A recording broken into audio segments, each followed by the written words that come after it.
Hello and welcome back once again to Movie Reviews. So, probably going to be the final movie of the year. I finally got around to seeing something that came out back in early November that I planned to see, and as I said before, just didn't get around to it. And that is Interstellar. So, I finally got around to seeing it. I was planning to go see the Initiation game right after this, but if I do that, I would end up being a half hour late for work tonight because they changed the start time of the Initiation game. So I would end up being late to that. So yeah, I might wait and see that at the beginning of the new year. Of course, that kind of eliminates it from next year's best worst list. So, oh well. I'll still get it done eventually. I mean, it's still a fairly recent release, at least here. So yeah, we'll see where that goes. So anyway, as far as Interstellar.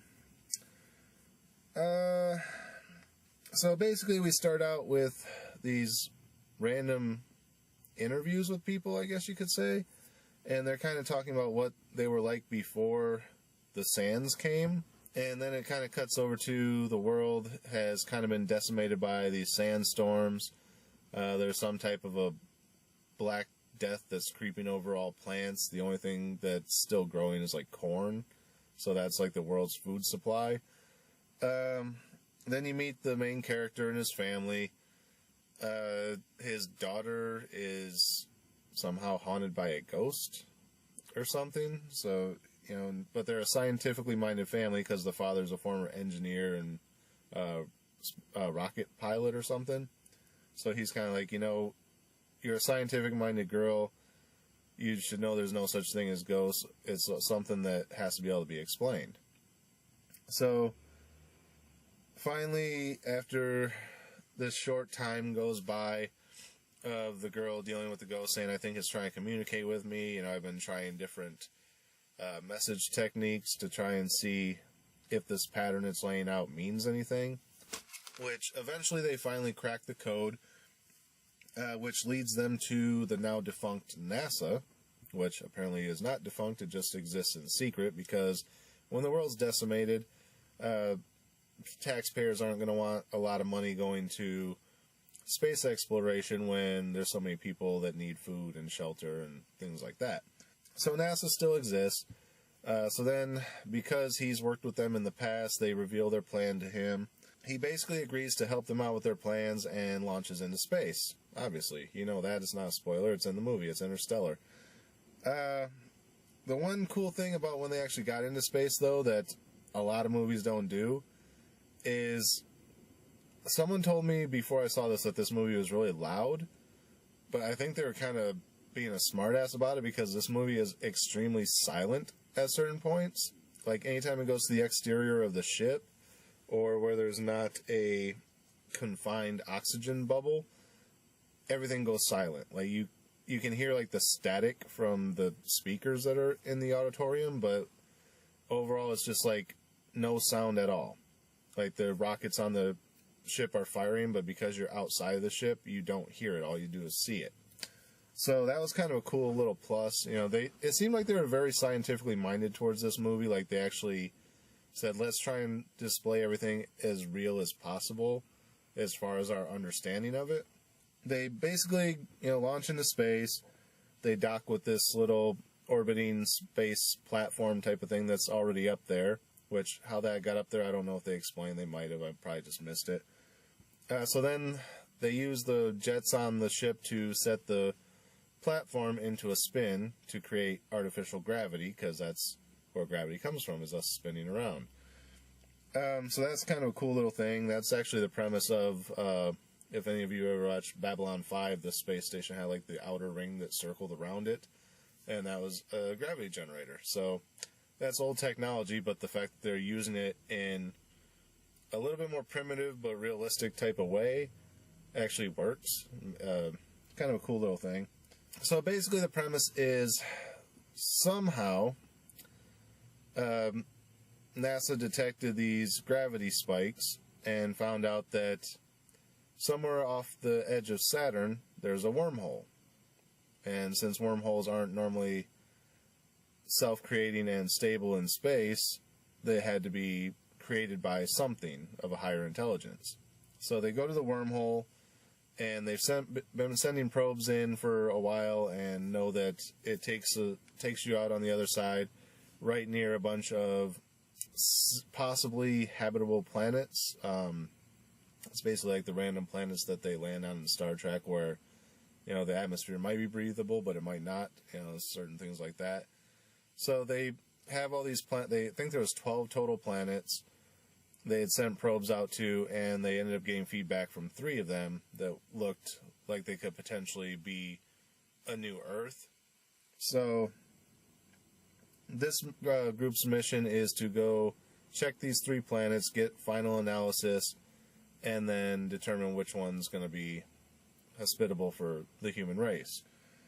So they visit the first planet, which turns out to have this really huge gravity well around it, which causes time to travel faster outside of the planet than it does on the planet. So they originally say for every hour that they're on the planet, like 7 years will pass in Earth time.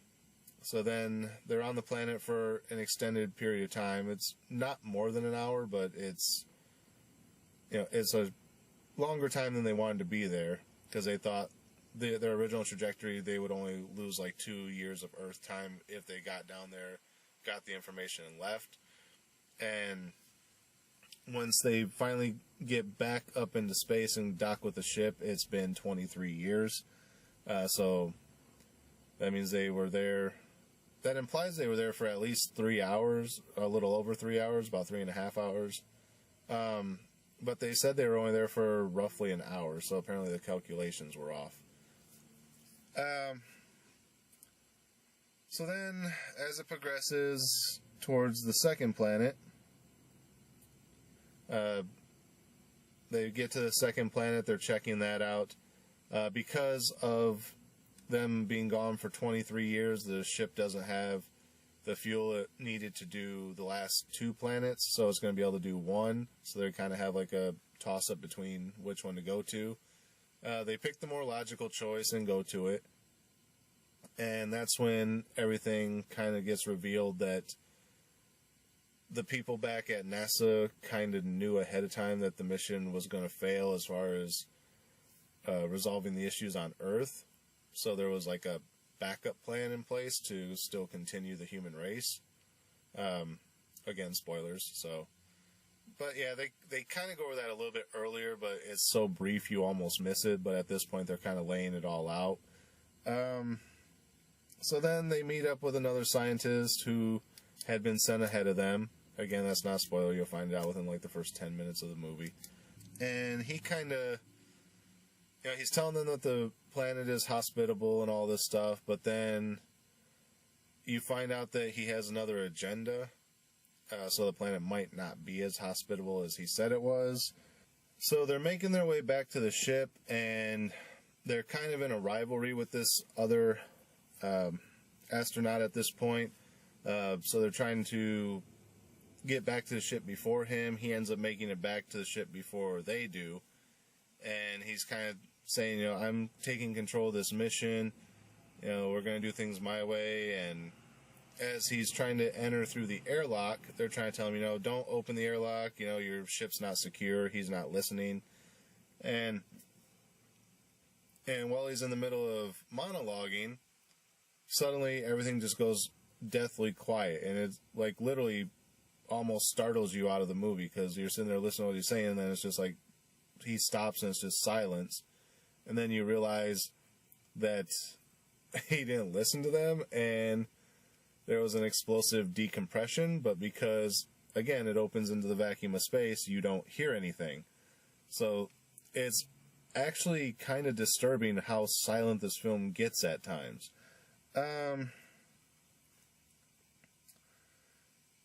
So then they're basically trying to calculate.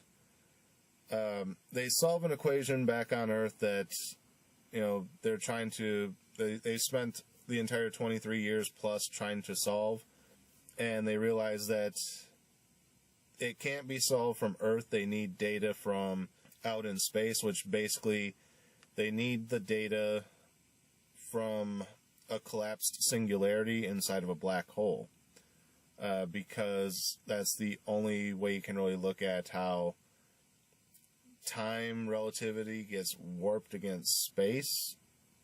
I mean, I think I'm quoting that right. It's kind of complicated the way they're explaining it, but it makes sense as you're watching the film. But to repeat it back, I'm probably misquoting it. So because these 3 planets end up orbiting around a collapsing star, which is a black hole, they decide that they can send in one of their probe robots to try to send back the trajectory and like all the information they need. But of course, obviously, it's not going to work. So they've finally come to the realization that gravity can somehow transcend time. You know, if you think like 5th dimensionally or 6th dimensionally, gravity is its own dimension that transcends the dimension of time. So it's how the whole concept makes sense is slightly above my understanding of it. So the whole thing was kind of like a what type of moment, but it serves the purpose of the movie, so we'll go with it.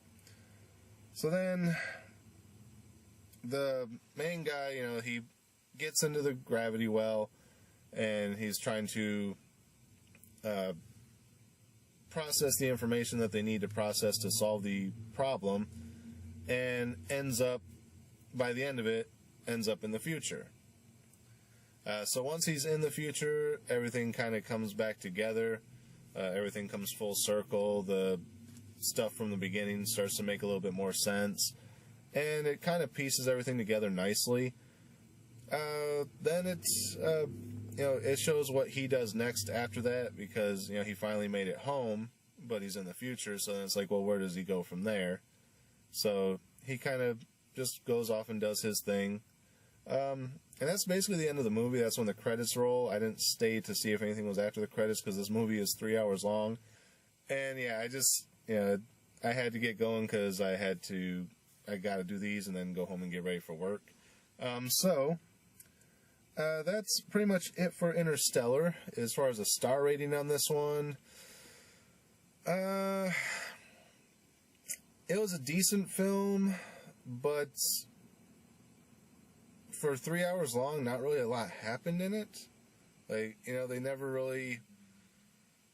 They don't spend much time on any of the planets. They never get to the third one. The whole thing is, they just kind of keep rehashing the same segment of the story over and over again. But overall, like, I can understand why some people are raving about it, because it was nicely done as a film.